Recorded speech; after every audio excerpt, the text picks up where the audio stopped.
It's December 13th, 1943. The sky over Assam is filled with danger. 2nd LT Philip R. Adair jumps into action as enemy planes approach. But what he sees next is unbelievable. Over 60 Japanese planes are heading straight for his home base. One pilot against impossible odds. What happens next will go down in history. Welcome to our channel. Today, we bring you the incredible true story of Philip Adair and his legendary dogfight in World War II. This WWII air battle is one of the most daring, most courageous, and most insane solo fights at his WWII. This is the story of a pilot who risked everything to defend his base. Stay with us as we break down every moment of this intense aerial battle. If you love WWII stories, legendary fighter pilots, and incredible dogfights, make sure to like, subscribe, and hit the bell icon for more amazing war history. Adair takes off in his beloved P-40 Warhawk, Lulubelle. He expects to fight a few enemy planes,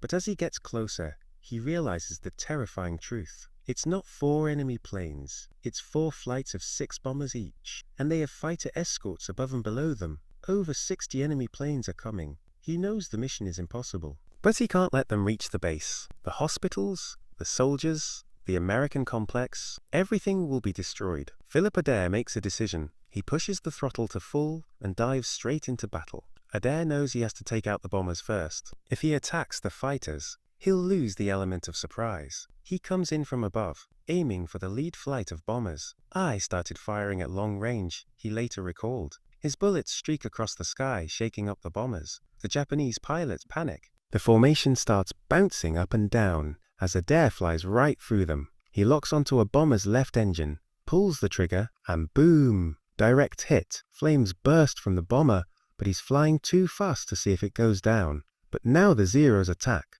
The Japanese fighter escorts break formation. They come in from every direction. Adair pulls into his escape maneuver, a high-speed dive, a negative G roll. He barely escapes, but the Zeros return to defend the bombers. Adair looks back. The enemy bombs have dropped. But something incredible happens. The bomb pattern is off. The attack is a failure. Some believe Adair's aggressive attack confused the bombers, causing them to miss. But he's not done yet. Adair looks at the sky and sees another opportunity. Most pilots would fly home, but Adair is different. He climbs back up behind the formation. He starts another run at the bombers. As he gets closer, he realizes every single Zero is coming for him. There's no way to reach the bombers again, so he switches targets. "I picked out a fighter," he later said. The enemy pilot sees him and turns quickly, too quickly. Adair fires. The Zero's left gear drops. Its engine bursts into flames. The fighter spirals out of control and crashes into the jungle. But before Adair can celebrate, more Zeros arrive. He's surrounded again.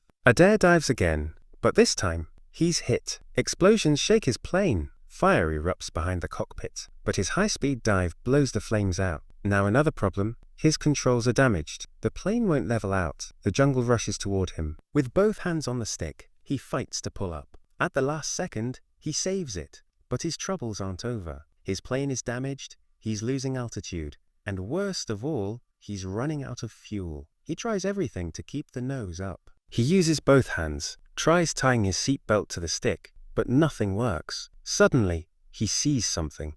A smoking Zero. It's a Japanese plane. One of the fighters he hit earlier. The enemy pilot sees him too. They both hesitate. Then, Adair makes a bold move. He dives after the Zero, squeezes the trigger, but nothing. He's out of ammo. The Zero fires back, but misses. Adair escapes again. Adair is 100 miles from base. His plane is failing. He radios in. "I might have to bail out." But then, he gets an idea. He flips the plane upside down, and it works. The engine runs smoothly. He gains altitude, then flips back. The engine cuts out again, so he flips over again. Over and over, he flies upside down, then right side up, fighting for every mile. Somehow, he reaches his base, but there's one last challenge. Can he land? Adair is 100 miles from base. His plane is failing. He radios in. "I might have to bail out." But then, he gets an idea. He flips the plane upside down, and it works. The engine runs smoothly. He gains altitude, then flips back. The engine cuts out again, so he flips over again. Over and over, he flies upside down, then right side up. fighting for every mile. Somehow he reaches his base. But there's one last challenge. Can he land? Final approach. Adair drops the landing gear upside down, then flips over at the last second. His wheels touch the runway. He made it. Against impossible odds, one man fought over 60 enemy planes and survived. This was Philip Adair's 44th mission. He called it his luckiest and most exciting. For his bravery, he was awarded the Silver Star. The Burma Banshees, the legendary fighter squadron, continued to fight in WWII, defending the skies. Their heroism lives on in history. If you enjoyed this incredible story, hit the like button, subscribe, and comment below. Share this video with history lovers and help us keep these heroic stories alive.